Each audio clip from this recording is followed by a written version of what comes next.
안녕하세요. 우리 어르신들의 소중한 사연 채널입니다. 구독과 선풀, 좋아요, 알림 설정은 더 많은 감동적인 사연을 받아보실 수 있습니다. 이 오디오북은 주변에 있을 법한 이야기를 각색하여 꾸며낸 이야기입니다. 자, 그럼 이번 한 할머니의 재산에 관한 사연을 시작합니다. 추석 연휴 마지막 날, 이정화의 집 거실은 온 가족이 모여 북적였다. 칠순을 넘긴 이정화는 오랜만에 한자리에 모인 자식들과 손주들을 바라보며 흐뭇한 미소를 지었다. 큰아들 민수 가족, 작은아들 민석 가족, 그리고 소희의 친정 부모님까지 함께한 자리였다. 거실 테이블 위에는 송편과 과일, 한과가 수북이 쌓여 있었다. 할머니, 이 송편 정말 맛있어요. 초등학교 3학년인 손녀 지우가 환하게 웃으며 말했다. 이정화는 손녀의 머리를 쓰다듬으며 우리 지우 많이 먹으라고 답했다. 민수의 아내 소희는 시어머니와 딸의 모습을 바라보며 겉으로는 미소 지었지만 마음 한편으론 복잡한 감정이 일렁였다. 요즘 들어 교육비 부담이 만만치 않았고 시어머니가 가진 재산을 생각하면 조금이라도 지원을 받을 수 있지 않을까 하는 생각이 자꾸만 들었다. 오후가 되자 어른들은 거실에 둘러앉아 차를 마시며 이야기꽃을 피웠다. 아이들은 안방에서 게임을 하며 놀고 있었다. 소희의 아버지가 찻잔을 들며 조심스럽게 입을 열었다. 사돈어른, 요즘 손주들 교육비가 정말 만만치 않더라고요. 지우도 이제 학원을 두세 곳 다니고 준호도 중학교 올라가면 학원비가 더 늘어날 텐데. 그는 잠시 말을 멈췄다가 다시 이어갔다.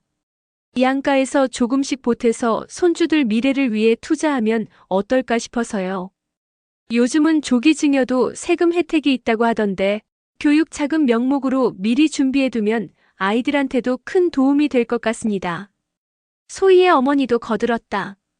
맞아요. 우리도 조금씩은 보태드릴 생각이에요. 손주들 잘 되는 게 조부모 마음 아니겠어요? 민수의 동생 민석도 관심 있는 표정으로 거들었다. 형님, 요즘 증여세 면제 한도가 있어서 미리 증여하면 세금 부담도 줄일 수 있대요.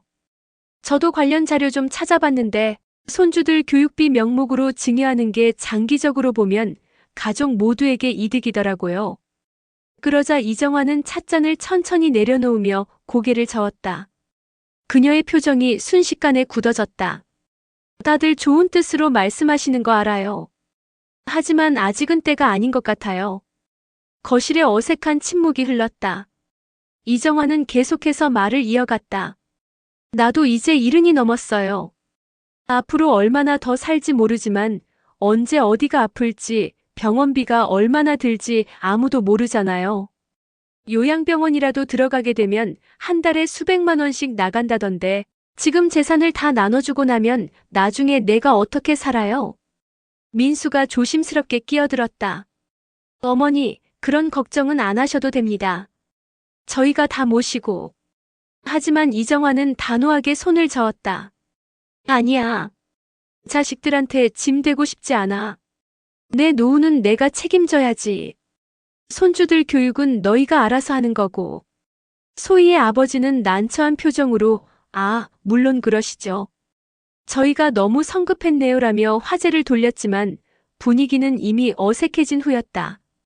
소희는 억지로 밝은 목소리로 어머님 말씀이 맞아요. 우리가 너무 서두르는 것 같네요. 걱정 마세요라고 말했지만 속으로는 불만과 실망감이 치밀어 올랐다. 시어머니는 건강하시면서 무슨 병원비 걱정을 저렇게 하시나? 통장에 얼마나 쌓아두셨는데. 손주들 교육비 좀 보태주시면 어디 덧나나? 그녀는 시어머니를 바라보며 씁쓸한 미소를 지었다. 그날 저녁 집으로 돌아온 소희와 민수는 아이들을 재운 후 침실에서 조용히 이야기를 나눴다. 소희가 먼저 입을 열었다. 여보, 아까 그 이야기 어떻게 생각해? 민수는 피곤한 표정으로 뭘 하고 되물었다. 어머님께 교육비 지원받는 거 말이야. 사실 우리 형편도 그렇게 넉넉하지 않잖아. 지우 학원비에 준호 과외비, 거기다 대출 이자까지. 솔직히 빠듯하잖아. 민수는 난처한 표정을 지었다. 그렇긴 한데 어머니 입장도 이해가 돼. 나이 드시면 불안하실 수도 있지. 소희는 남편의 말에 답답함을 느끼며 목소리를 낮췄다. 나도 어머님 입장은 이해해. 하지만 여보, 현실적으로 생각해봐. 우리가 지금 애들 제대로 키우지 못하면 나중에 더 큰 문제 아니겠어? 어머님도 손주들 잘 되는 거 원하실 거고. 민수는 한숨을 쉬며 그건 그렇지만 하고 말끝을 흐렸다. 소희는 잠시 침묵하다가 조심스럽게 제안했다. 여보, 우리 형편이 정말 어려운 걸로 해서 어머님께 솔직하게 얘기하면 어떨까? 손주 교육비라도 조금 지원받을 수 있지 않을까? 민수는 놀란 표정으로 아내를 쳐다봤다. 그게 무슨 소리야? 우리 형편이 그렇게까지 어렵지는 않잖아. 그건 거짓말이잖아. 소희는 남편의 손을 잡으며 설득하듯 말했다. 거짓말이라기보다는 조금 과장하는 거지. 지금은 괜찮아도 앞으로 애들 대학 등록금까지 생각하면 정말 막막하잖아. 어머님도 손주들 위해서라면 마음을 여실 수도 있어. 우리가 정말 어렵다는 걸 알게 되시면 말이야. 민수는 고개를 저으며 소희야, 그건 아니야. 어머니를 속이는 건 하고 말했지만 소희는 이미 마음을 굳힌 듯 했다. 한번 생각해봐. 우리한테 절실한 문제잖아. 민수는 더 이상 말하지 않았지만 마음이 무거웠다. 며칠 후 소희는 친정에 전화를 걸어 조심스럽게 말을 꺼냈다. 아버지, 실은요. 요즘 우리 형편이 정말 어려워요. 민수 회사 사정도 안 좋고 애들 학원비에 생활비까지 빠듯해서. 전화기 너머로 아버지의 놀란 목소리가 들렸다. 소희의 목소리에는 진짜 절박함이 묻어났다. 그렇게 거짓말의 씨앗이 뿌려지기 시작했다. 소희의 거짓말은 처음엔 작은 과장에서 시작됐지만 점점 구체적이고 정교해졌다. 그녀는 거짓말에 신빙성을 부여하기 위해 증거를 만들기 시작했다. 먼저 병원 영수증을 준비했다. 실제로 지우가 감기로 병원에 간 적이 있었는데 그 영수증의 금액 부분을 포토샵으로 조작해 10만 원 되었던 진료비를 30만 원으로 부풀렸다. 지우가 요즘 자주 아파서 병원비가 만만치 않아요라고 친정 어머니에게 말하며 조작된 영수증 사진을 카카오톡으로 전송했다. 다음으로는 학원비 청구서를 만들었다. 실제 학원비에 추가로 특별 과외와 교재비 명목을 더해 월 학원비를 2배 가까이 부풀렸다. 요즘 애들 교육비가 이렇게나 들어요. 영어, 수학, 코딩까지 시키다 보니 한 달에 100만 원이 훌쩍 넘어가네요. 친정 부모님은 걱정스러운 목소리로 그렇게나 많이 드니? 우리가 조금이라도 보태줄게라고 답했다. 가장 대담한 작업은 은행 잔고를 조작하는 것이었다. 소희는 인터넷에서 찾은 가짜 은행 앱 이미지 생성 사이트를 이용해 통장 잔액이 마이너스 상태인 것처럼 보이는 화면을 만들었다. 대출 이자 갚느라 통장이 텅텅 비었어요라며 한숨 섞인 목소리로 시어머니께 전화를 걸었다. 이정화는 전화기 너머로 며느리의 한숨 소리를 들으며 조금씩 마음이 흔들리기 시작했다. 하지만 이 모든 과정에서 가장 고통받는 사람은 남편 민수였다.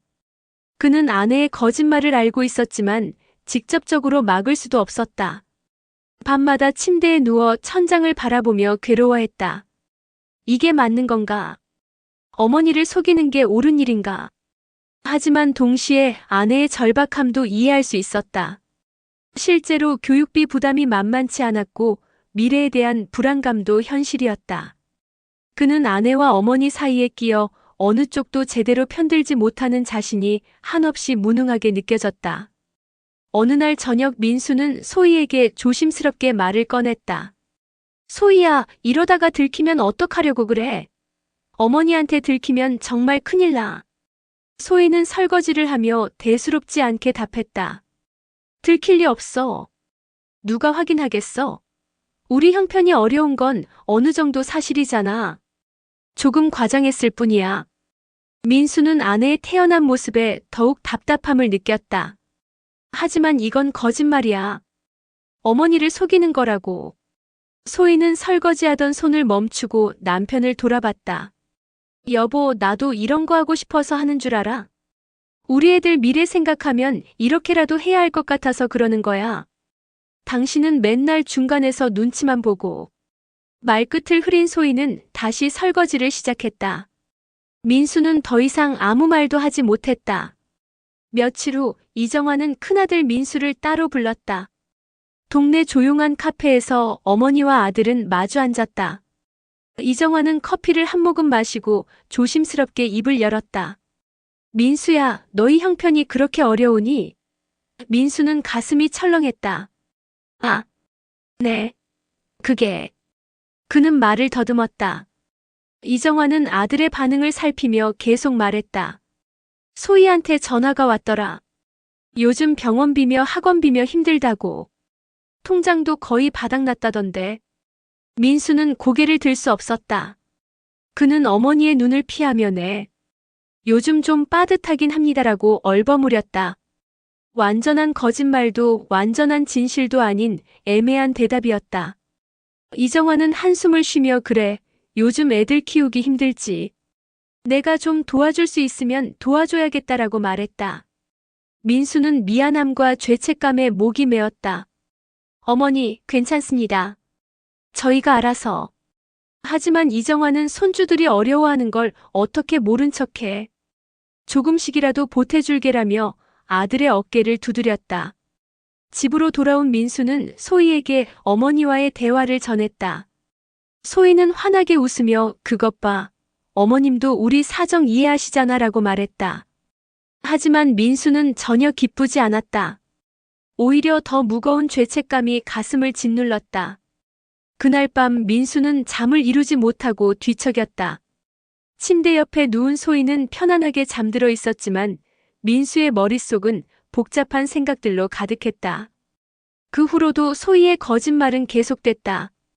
준호의 학원 등록금이 올랐다며, 집 보일러가 고장나서 수리비가 들었다며, 차가 고장나서 수리비가 나갔다며 하나씩 이유를 만들어냈다. 이정화는 그때마다 통장에서 돈을 인출해 아들 부부에게 보탰다. 손주들 잘 키워라. 할머니가 조금이나마 보탤게라는 말과 함께 민수는 매번 어머니에게서 돈을 받을 때마다 고개를 숙였다. 그는 어머니의 따뜻한 손길이 오히려 더 고통스러웠다. 회사에서도 집중이 되지 않았고 동료들과의 대화에서도 자주 멍하니 있곤 했다. 어느 날 친한 선배가 너 요즘 무슨 일 있니? 얼굴이 안 좋던데라고 물었지만 민수는 아니에요. 괜찮습니다라고 답할 수밖에 없었다. 집에서는 소희와의 대화도 점점 줄어들었다. 소희는 시어머니로부터 받은 돈으로 실제로 아이들 교육비를 충당하고 일부는 저축했다. 이렇게 모아두면 나중에 정말 어려울 때 쓸 수 있잖아라며 자신의 행동을 합리화했다. 민수는 아내의 말에 아무 대꾸도 하지 않았다. 그저 멀어져가는 가족 간의 신뢰를 바라보며 속으로만 한숨을 쉬었다.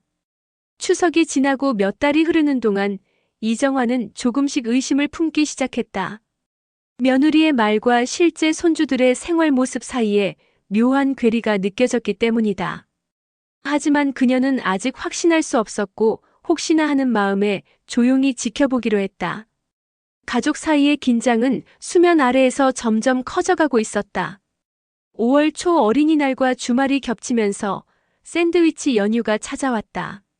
소희는 남편 민수에게 우리 애들 데리고 제주도 다녀올까? 아이들도 여행 가고 싶어 하던데라고 제안했다. 민수는 난색을 보이며 여행? 우리 형편이 어렵다고 해놓고 여행을 가면 어떡해라고 반대했다. 하지만 소희는 걱정 마. 조용히 다녀오면 돼. SNS에 올리지만 않으면 아무도 모를 거야. 애들도 스트레스 풀어야지라며 남편을 설득했다. 결국 민수는 아내의 강한 주장에 못 이겨 제주도 여행을 허락했다. 소희는 서둘러 항공권과 숙소를 예약했다. 애들아, 우리 제주도 간다. 지우와 준호는 환호성을 질렀다. 출발 전날 밤 민수는 불안한 마음에 정말 괜찮을까? 어머니한테 들키면 이라고 걱정했지만 소희는 아무한테도 말 안 하면 돼. 걱정 그만해라며 태연하게 짐을 쌌다. 5월 3일 새벽 일가족은 김포공항에서 제주행 비행기에 올랐다. 제주도에 도착한 후 그들은 렌터카를 빌려 섬 곳곳을 돌아다녔다. 성산 일출봉에 오르고 협재 해수욕장에서 물놀이를 하고 맛있는 해산물을 먹었다. 아이들은 오랜만에 가족여행에 신이 났고 소희도 즐거운 표정이었다. 하지만 민수는 내내 찜찜한 마음을 떨칠 수 없었다. 가족들이 즐거워하는 모습을 보면서도 마음 한편이 무거웠다. 셋째 날 오후 섭지코지 근처 카페에서 쉬고 있을 때였다. 지우가 엄마 사진 찍어줘. 인스타에 올릴 거야 라고 조르자 소희는 안 돼. SNS에는 절대 올리면 안 되라고 단호하게 말했다. 지우는 왜요? 친구들한테 자랑하고 싶은데라며 삐죽거렸지만 소희는 지금은 안 돼. 나중에 올려라며 달랬다. 민수는 딸의 실망한 표정을 보며 가슴이 아팠다. 우리가 왜 이렇게까지 숨어서 여행을 다녀야 하나? 하지만 예상치 못한 곳에서 문제가 터졌다. 제주도 협재 해수욕장에서 물놀이를 하던 중 민수의 회사 동료 부부와 마주친 것이다. 민수 씨, 여기서 웬일이에요? 그 동료는 반갑게 손을 흔들며 다가왔다. 민수는 순간 얼굴이 굳었다. 아, 네, 안녕하세요. 그는 어색하게 웃으며 인사했다. 동료는 가족여행 오셨네요? 좋겠다. 제주도 날씨 정말 좋죠? 라며 환하게 웃었다. 소희도 억지로 미소를 지으며 네, 아이들 데리고 잠깐 왔어요라고 답했다. 짧은 인사를 나누고 헤어진 후 민수는 불안한 마음을 감추지 못했다. 들켰어. 회사 사람한테 들켰다고. 소희는 설마 어머님한테까지 연락하겠어? 걱정 마라고 했지만 민수의 불안은 현실이 되었다. 회사 동료는 아무 생각 없이 월요일 출근해서 다른 직원들에게 민수 씨 가족 제주도에서 봤어요.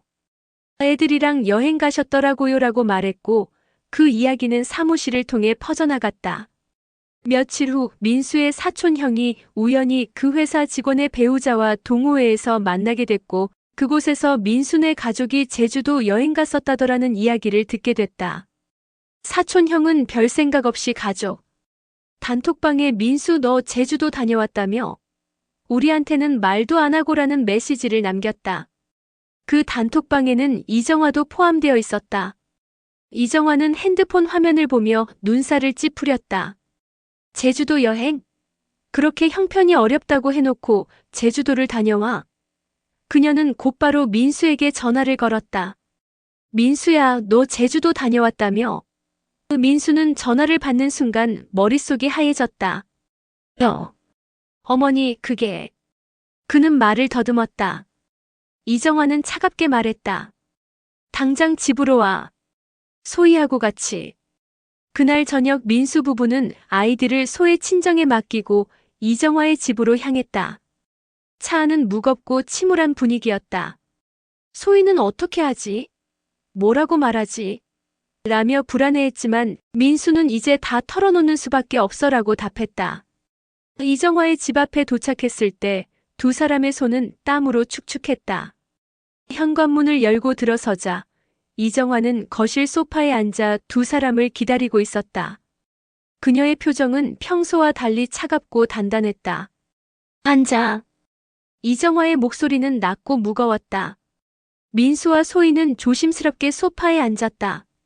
이정화는 테이블 위에 통장 거래 내역서를 펼쳐놓으며 말했다. 내가 지난 몇 달 동안 너희한테 얼마를 줬는지 아니? 민수는 고개를 들 수 없었다. 이정화는 계속해서 말했다. 병원비가 어렵다고, 학원비가 부족하다고, 차 수리비가 나갔다고. 그래서 내가 내 노후 자금에서 조금씩 보탰어. 손주들이 어려워한다는데 어떻게 모른 척해? 그녀의 목소리가 떨렸다. 그런데 제주도 여행은 갈 돈이 있었어. 비행기 값에 숙박비에 렌터카까지. 소희가 변명하듯 입을 열었다. 어머님, 그게 아니라. 하지만 이정화는 손을 들어 소희의 말을 막았다. 진실을 말해봐. 너희 정말 그렇게 형편이 어려웠어? 아니면 날 속인 거야? 그 거실에 무거운 침묵이 흘렀다. 소희는 입술을 깨물며 아무 말도 하지 못했고 민수는 두 손으로 얼굴을 감쌌다. 잠시 후 민수가 떨리는 목소리로 입을 열었다. 어머니, 죄송합니다. 저희가 거짓말을 했습니다. 이정화는 눈을 감았다. 예상했던 대답이었지만 직접 듣고 나니 마음이 무너져 내렸다. 왜 나를 속였어? 그녀의 목소리에 배신감이 가득했다. 소희가 눈물을 글썽이며 어머님, 정말 죄송해요. 저희도 아이들 미래 생각하니까 너무 불안해서 라고 말했지만 이정화는 고개를 저었다. 불안하면 솔직하게 말하지 왜 거짓말로 나를 속여? 내가 손주들한테 도움 안 주는 할머니야? 내가 그렇게 인색해 보였어? 이정화의 목소리는 분노와 슬픔이 뒤섞여 있었다. 민수는 어머니, 저희가 잘못했습니다. 정말 죄송합니다라며 고개를 숙였다. 하지만 이정화는 당분간 얼굴 보기 싫으니까 돌아가. 내가 생각 좀 해볼게라며 자리에서 일어났다. 민수 부부는 아무 말도 하지 못한 채 집을 나섰다. 차 안에서 소희는 눈물을 흘렸고 민수는 핸들을 잡은 손에 힘이 들어갔다. 집으로 돌아오는 길, 두 사람 사이에는 어떤 대화도 오가지 않았다. 가족 간의 신뢰는 완전히 무너졌고 앞으로 어떻게 해야 할지 막막하기만 했다. 그날 이후 이정화는 며칠 동안 아무와도 연락하지 않았다. 민수가 몇 번이나 전화를 걸었지만 받지 않았고 문자 메시지에도 답이 없었다. 일주일이 지난 어느 날 민수의 휴대폰에 이정화로부터 문자가 왔다. 집을 정리하기로 했다. 당분간 혼자 지내고 싶다. 민수는 급히 어머니 집으로 달려갔다. 현관문을 열고 들어서니 집안은 이미 절반쯤 정리되어 있었다. 이정화는 짐을 싸고 있었다. 어머니, 이게 무슨... 민수의 목소리는 떨렸다. 이정화는 짐을 싸던 손을 멈추고 아들을 바라봤다. 나 혼자 살기로 했어. 시골에 작은 집 하나 알아봤어. 거기서 조용히 지낼 거야. 민수는 어머니 앞에 무릎을 꿇었다. 어머니, 제발 용서해 주세요. 제가 잘못했습니다. 하지만 이정화는 고개를 저었다. 용서 안 하는 거 아니야. 그냥 시간이 필요해.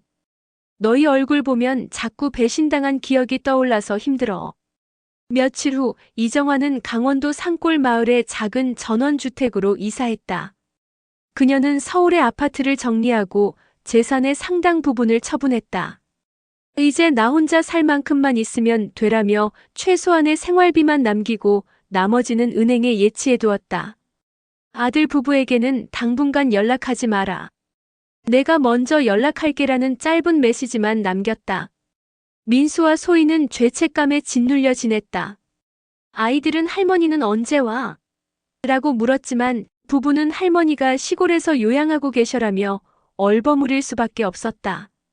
소희는 매일 밤 눈물을 흘렸다. 내가 왜 그랬을까? 민수는 아내를 안아주며 우리가 함께 잘못한 거야라고 위로했다. 2년이라는 시간이 흘렀다. 이정화는 산골 마을에서 홀로 지내며 텃밭을 가꾸고 동네 어르신들과 어울렸다. 처음엔 분노와 배신감에 잠 못 이루는 날이 많았지만 시간이 지나면서 조금씩 마음이 누그러졌다. 특히 손주들 생각이 날 때면 가슴이 먹먹해졌다. 밤하늘의 별을 보며 손주들을 떠올릴 때면 눈가가 촉촉해졌다. 어느 봄날 이정화는 민수에게 전화를 걸었다. 민수야, 나야. 민수는 2년 만에 듣는 어머니의 목소리에 울컥했다. 이번 주말에 애들 데리고 올 수 있니? 손주들 얼굴 보고 싶구나. 민수는 기쁨과 죄책감이 뒤섞인 목소리로 네, 어머니. 꼭 가겠습니다라고 답했다. 그 주말 민수 가족은 강원도로 향했다. 산골 마을에 도착하자 이정화는 대문 앞에서 가족을 기다리고 있었다.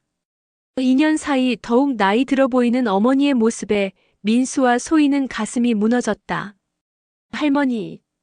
지우와 준호가 달려가 이정화를 껴안았다. 이정화는 손주들을 꼭 안으며 눈물을 흘렸다. 그래, 우리 손주들. 할머니가 정말 보고 싶었어.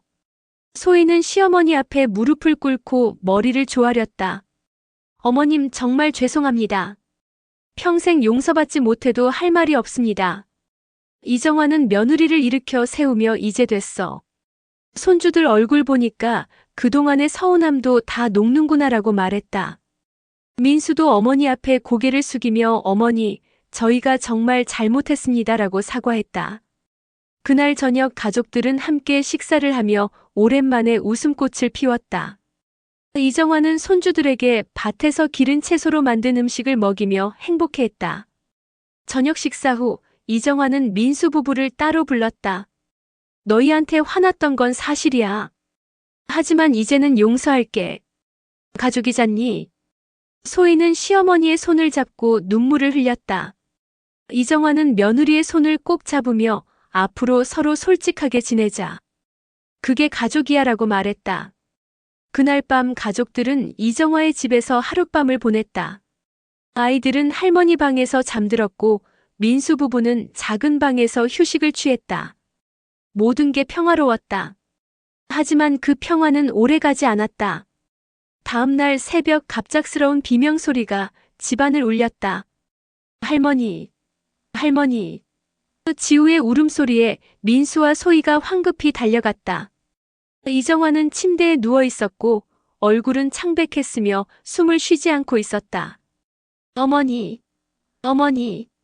민수는 어머니를 흔들었지만 반응이 없었다. 급히 119에 신고했지만 구급차가 도착했을 때 이정화는 이미 숨을 거둔 후였다. 심장마비였다. 장례식장에는 친척들과 이웃들이 찾아왔다. 민수는 3일 동안 눈물을 멈추지 못했다. 제가 잘못했습니다. 제가 어머니를. 소희 역시 자책감에 몸서리쳤다.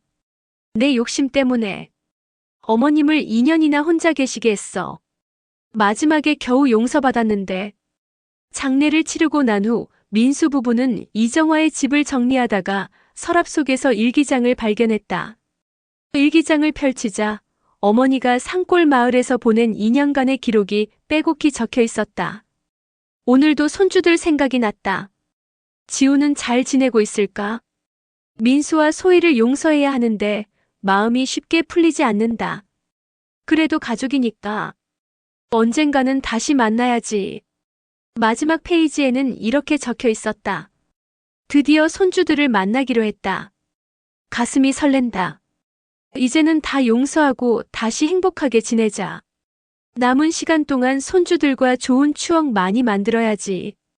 그 글을 읽은 민수와 소희는 바닥에 주저앉아 통곡했다. 어머니는 용서했지만 그들에게는 어머니와 함께할 시간이 너무 짧았다. 그 후로 민수 부부는 평생을 속죄하며 살아갔다. 매년 이정화의 기일이 되면 강원도 산골 마을을 찾아가 묘소를 참배했다. 어머니, 저희가 정말 잘못했습니다. 어머니와 더 많은 시간을 보내지 못해서 정말 후회됩니다. 소희는 아이들에게 할머니 이야기를 자주 들려주며 거짓말은 사랑하는 사람을 잃게 만든다는 교훈을 가르쳤다. 민수는 회사에서 승진했지만 성공의 기쁨보다는 어머니를 제대로 모시지 못한 죄책감이 더 컸다. 부부는 이정화가 남긴 재산을 모두 사회에 기부했다. 어머님의 이름으로 좋은 일에 쓰이길 바랍니다라는 메시지와 함께 그들은 자신들의 철없음과 욕심이 얼마나 큰 대가를 치르게 하는지 뼈저리게 깨달았고 남은 평생 그 후회를 안고 살아갔다.